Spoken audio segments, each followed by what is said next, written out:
All right, here's the recipe to this popcorn chicken, 2 to 4 servings. You will need 1 pound of ground chicken, 1 10-ounce bag of spinach, Philadelphia cream cheese, almond flour, eggs, the cooking olive oil. For seasoning, you'll need pink salt, pepper, garlic powder, and oregano flakes. And then you will need a deep fryer, a fry pan, a bowl for mixing, a 1 cupper, and a plate with a paper towel to drain your chicken. Now let's get our deep fryer going with 1 full bottle of the olive oil. Turn it on 400 and put the cover on it and let it start heating. While it's heating, let's get our batter ready. You'll need 1 cup of almond flour. You'll need 3 eggs, and then we'll give it a good mix.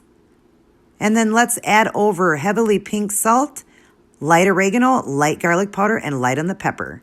Give that a good stir. Then let's take our chicken, just scoop it up in like a bite-sized piece. It doesn't have to be round, and then dip it into the mixture and into your hot oil. And this is going to cook about 8 to 10 minutes. So let's go ahead and get our spinach cooked up. Use the entire 10-ounce bag into a fry pan on the stove. You're going to cover this and turn it on a medium heat.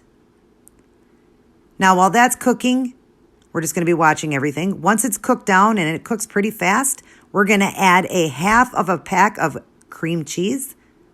And then we're going to add heavily pink salt and pepper. And then we're going to put the cover on it and let the cheese melt down and continue to keep it on a medium heat.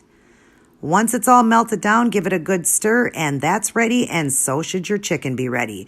Then you're going to get a spatula with holes in it so that you can pull your chicken out and it'll drain. And then put it on your paper towel to drain even more. And then we're going to go ahead and add over some pink salt.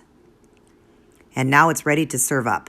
Now I made this into 2 servings. It's definitely 2 to 4 servings. And it was, for all of it, with the ranch dressing, 14 net carbs, which means each plate is only 7 net carbs. I do 1 meal a day. So I had 7 net carbs there, but you can definitely make this into 4 servings. And let me tell you, it was delicious. As always, let's keep it keto.